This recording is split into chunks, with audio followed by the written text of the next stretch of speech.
Bonsoir des festes. Wow. Vous êtes tous heureux en fait parce qu'il reste que 2 quickies, après c'est fini. Ça doit être ça, non? On est tous fatigués, on a besoin de se reposer. Mais avant, un sujet super intéressant. Je pense que vous êtes tous nombreux ici parce que justement vous êtes comme moi, vous avez envie de le découvrir sur, on va dire, la captologie.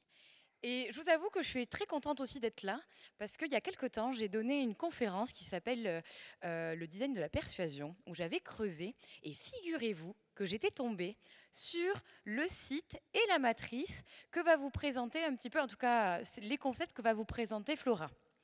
Et quand elle m'a dit, bah Estelle, tu sais, la matrice de captologie qu'on avait fait pour essayer d'étudier si les sites sont, on va dire, n'utilise pas de design pattern négatif pour l'utilisateur, tout ça, ben, figure-toi que cette matrice, on cherche des gens pour l'automatiser. Je dis, ben, peut-être que par hasard, il y aurait des développeurs dans la salle. Je ne sais pas, je jette une bouteille à la Loire. Bref, je pensais qu'elle allait marcher celle-là, bon, ça n'a pas marché. Tout ça pour vous dire que je pense qu'on va passer un super moment, on va découvrir beaucoup de choses avec Flora. Applaudissez-la. Merci beaucoup.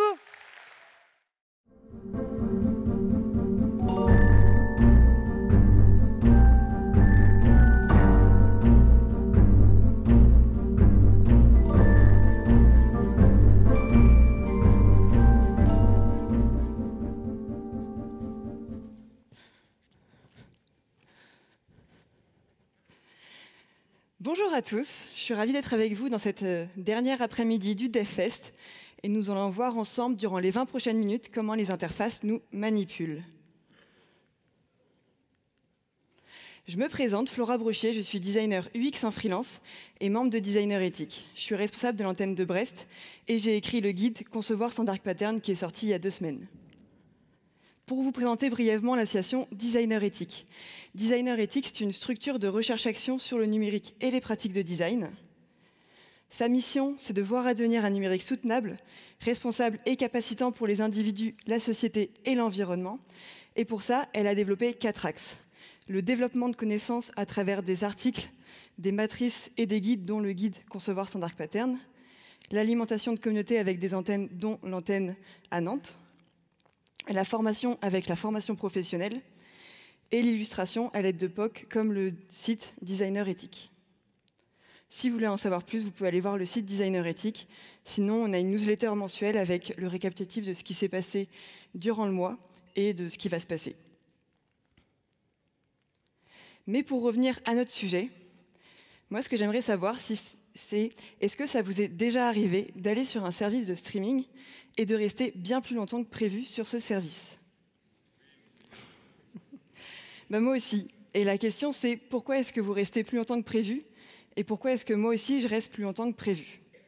Il faut savoir que les services type Netflix utilisent de nombreux dark patterns et techniques de manipulation pour nous pousser à rester sur ces sites et conserver notre attention. Prenons un autre exemple. Imaginons que nous allons sur Amazon pour acheter un livre. Qu'est-ce que nous voyons? Il y a d'abord le logo, la barre de recherche, le menu et le panier. Donc ça, c'est ce qu'on peut considérer comme utile à l'utilisateur. Par contre, on a une mise en avant de produit, une publicité dont le but est de nous faire acheter, consommer. 2 autres mises en avant de produits, publicité, donc pareil, le but est de nous faire consommer. Des top catégories, donc là la question c'est pourquoi est-ce qu'elles sont là? Est-ce qu'elles sont là parce que Amazon a besoin de vendre ses produits? Est-ce que c'est les produits qu'il vend le plus? Est-ce que c'est les produits qu'il a en stock? Une zone pour s'identifier le plus tôt possible. Donc le but c'est de suivre tout votre parcours, de savoir ce que vous voyez et de vous insérer du coup des publicités tout au long du parcours. Et ça permet de remplir en fait votre profil d'utilisateur. Une deuxième zone d'identification, une publicité et une zone avec une offre de réduction avec la livraison offerte lors de l'achat, lors du premier achat. Maintenant, on passe au menu et on va dans la catégorie livres. Ici, qu'est-ce qu'on voit? Donc pareil, on a le titre, on a des catégories, donc ça c'est ce qu'on peut considérer d'utile à l'utilisateur. Par contre, on a également 2 mises en avant de produits, publicité. Donc là, en plus, c'est le livre qui a rempli le prix Amazon. Donc là, le but est de nous faire du coup acheter ce produit. On passe à la catégorie du coup informatique et Internet. Qu'est-ce qu'on voit? Pareil, un titre de catégorie, des sous-catégories. On peut voir où est-ce qu'on se situe dans le menu. Par contre, on a toujours une mise en avant de produit, une publicité et des catégories à l'honneur. Et là, elle pose question, ces catégories à l'honneur, c'est à l'honneur par rapport à quoi? Est-ce que c'est des éléments que Amazon veut vendre? Est-ce que c'est des éléments qu'il a en stock? Est-ce que c'est les éléments qu'il vend le plus? On passe à la catégorie Internet et on arrive sur notre page de livre. Sur cette page, qu'est-ce qu'on voit?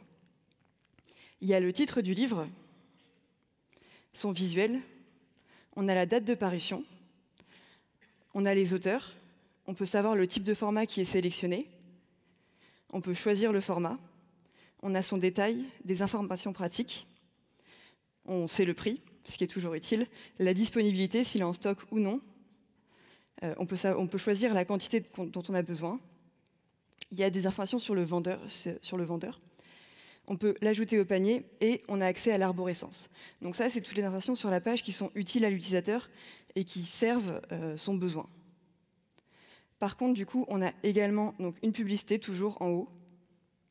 Une autre publicité, donc là, le but est de s'abonner à Amazon Prime avec la livraison offerte lors du premier achat. Une application Amazon pour les livres électroniques. Donc là, c'est la même chose, le but est de rester sur les applications Amazon. Donc les autres formats qui sont marqués en tout petit. On a des délais de livraison qui posent problème pour deux raisons. Donc déjà, on n'a pas marqué notre adresse. Et en fait, si vous êtes à Nantes, donc il y a un centre à Carquefou, donc ça sera assez rapide. Par contre, moi qui suis à Brest, ça risque d'être un peu plus long. Et là, on nous donne des délais de livraison alors qu'on ne sait pas où est-ce qu'on habite. Donc il y a un risque que ce ne soit pas les bons délais. En plus, je ne sais pas si vous avez vu, mais il y a marqué que vous serez livré demain si vous commandez dans les 6h47. Donc là, en fait, l'interface joue avec l'urgence en nous indiquant que nous avons 6h47 pour commander afin de l'avoir demain. Et du coup, on ne se questionne pas forcément est-ce qu'on en a besoin et on va agir dans l'urgence, on va le commander rapidement. Donc l'adresse, du coup, qui devrait être avant les délais de livraison.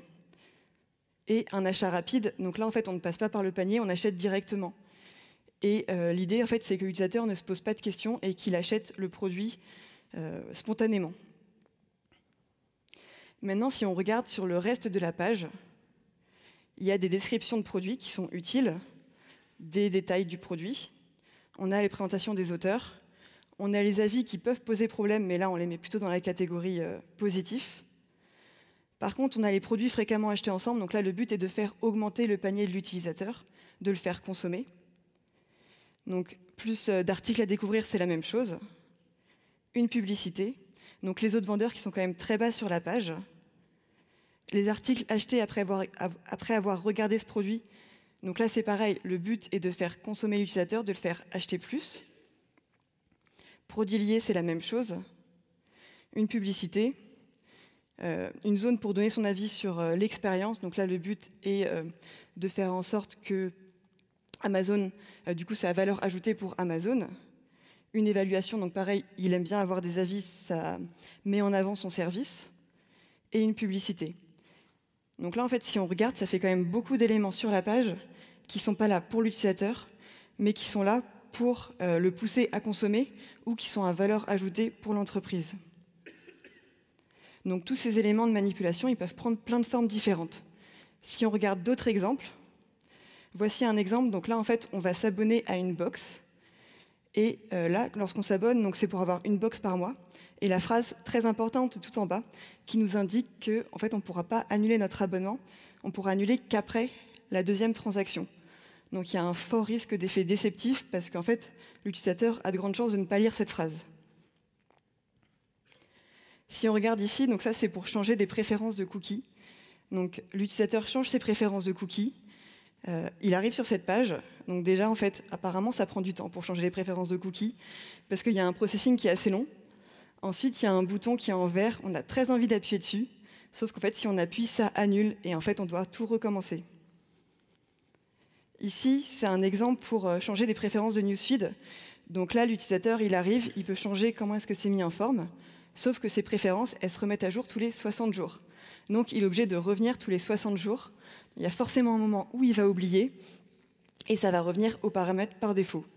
Donc là, la question également, c'est quels sont les paramètres par défaut? Est-ce qu'ils sont le plus neutres et non invasifs pour l'utilisateur ou pas? Sur cet exemple, donc là, c'est quand on met à jour Windows, on arrive sur cet écran, on a l'impression, par la mise en forme graphique, que c'est obligatoire, alors qu'en fait, non, c'est complètement facultatif, et c'est utile en fait à Windows, mais pas forcément à l'utilisateur. Sur cet exemple, du coup, c'est une application de films et de bandes annonces. L'utilisateur a le choix entre être informé plus tard ou maintenant, mais il ne peut pas ne pas être informé. Sur cet exemple d'Instagram, là, on donne accès à Instagram, on donne accès de tous nos contacts à Instagram, et on peut juste cliquer sur le bouton « Continuer » parce qu'il n'y a pas de retour en arrière possible. Donc c'est quand même assez impactant. Vous pouvez juste essayer de tout enlever en espérant que ça va revenir à zéro. Tous ces exemples, ils viennent du mur de la honte de Deceptive Design. On peut voir en fait que ces techniques de manipulation, ça peut prendre plein de formes différentes. Et les GAFAM, Google, Facebook, Amazon, Microsoft, ils sont maîtres dans leur utilisation. Même si on les connaît, c'est compliqué de les éviter. Et cette pluralité d'utilisation, ça pose de nombreux enjeux et de nombreuses questions. Si on regarde maintenant plus en détail les enjeux.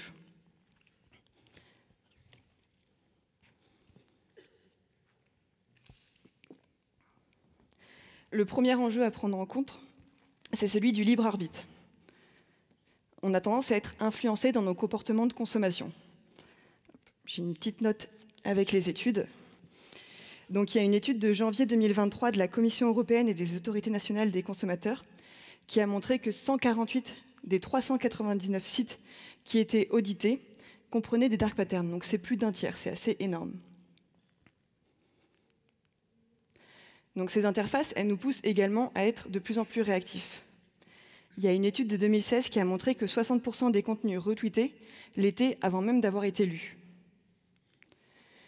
Nous avons tendance à être enfermés dans des bulles de filtre. Qu'est-ce qu'une bulle de filtre? Une bulle de filtre, c'est un environnement qui est créé pour nous par des algorithmes, mais qu'on ne contrôle pas. Vous pouvez le voir sur des environnements comme Netflix, en passant d'un compte à l'autre. Les visuels des films et des séries vont être très très différents, et les éléments qui vont être mis en avant aussi vont être différents.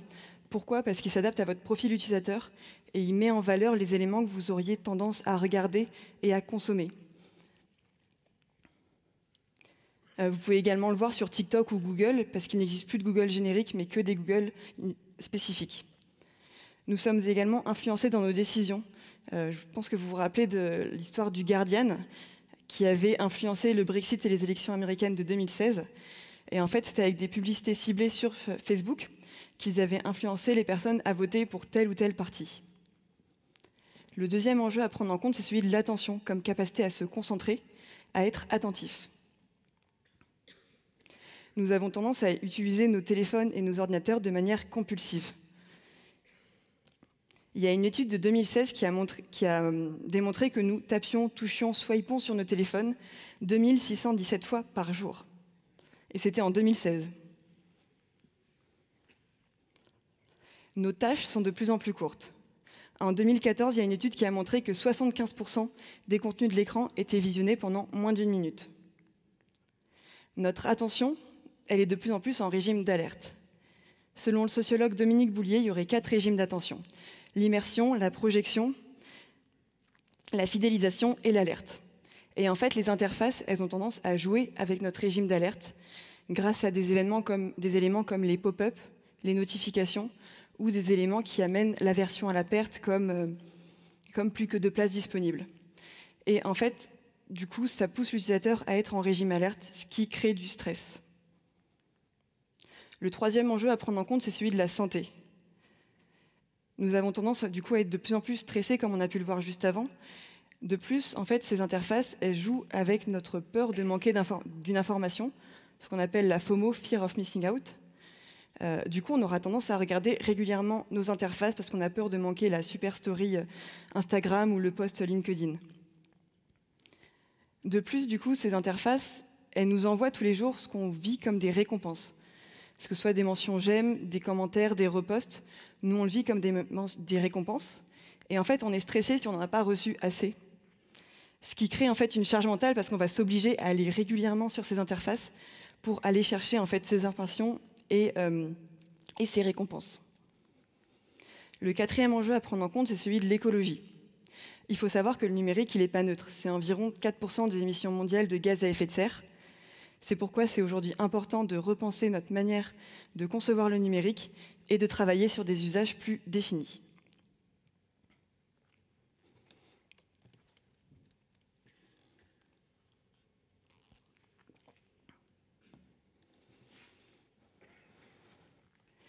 Qu'est-ce qui se passerait si on ne fait rien, si on ne commence pas à agir aujourd'hui? Si on ne fait rien, on risque de se retrouver demain dans un monde où les interfaces choisiraient notre place, décideraient pour nous. Un monde où elles décideraient ce dont on a besoin, achèteraient notre place. Un monde où tout ce que l'on verrait, ce serait choisi pour nous et ça confirmerait notre manière de penser. Un monde où on serait guidé jusque dans nos choix politiques, un monde où les interfaces nous connaîtraient mieux que nous-mêmes, un monde où tout serait choisi pour nous. La question est quand même tellement importante qu'il y a quand même des lois qui existent dessus. La première, c'est le RGPD, Règlement général de protection des données. Il est sorti en 2016. Donc le but, c'est de permettre un certain contrôle de nos données personnelles et d'empêcher que les entreprises fassent n'importe quoi avec nos données personnelles. Le deuxième, c'est le DSA, Digital Services Act, qui vient d'entrer en vigueur du coup en août 2023 pour les gros moteurs de recherche et services en ligne, et qui entrera en vigueur en février 2024 pour les autres services concernés. Le but du DSA, c'est de faire en sorte que tout ce qui est interdit dans le monde physique le soit également dans le monde en ligne. Et par rapport à ce qui nous intéresse aujourd'hui, il y a 3 éléments importants. L'interdiction des dark patterns, l'interdiction de la publicité ciblée aux mineurs et une certaine transparence dans les algorithmes de recommandation. Tout ça, c'est bien beau, mais vous, qu'est-ce que vous pouvez faire aujourd'hui, vous, concepteurs du numérique et développeurs? Déjà, c'est important d'en avoir conscience, de les connaître et de voir où est-ce qu'ils sont. Ensuite, il ne faut pas hésiter à être curieux, à se former sur ce sujet. Les éviter au maximum, éviter de les développer dans la mesure du possible quand c'est possible. En parler autour de vous pour informer les gens de tout ça. Pour ça, il y a des outils qui existent. Donc ça, c'est un outil de designer éthique que j'ai écrit et qui est sorti il y a 2 semaines. C'est le guide Concevoir sans dark pattern. Vous pouvez le retrouver en libre accès sur le site Designer Éthique et sinon directement par le QR code. Ce guide de base, il est pour les designers, mais en fait, il s'adresse à toutes les personnes qui travaillent sur la conception de services numériques. Donc vous trouverez quand même votre bonheur. Ce guide, du coup, il suit les étapes d'un projet plus partie design. Sur la partie introduction, vous retrouverez tous les chiffres des enjeux dont je vous ai parlé juste avant. Et il y a d'autres enjeux également qui sont d'autres sources et d'autres éléments qui sont indiqués. Vous avez également toute une liste de bonnes pratiques, d'éléments à ne pas faire, pourquoi c'est nocif et qu'est-ce que vous pouvez mettre en place si vous les mettez quand même, si vous devez quand même les mettre en place.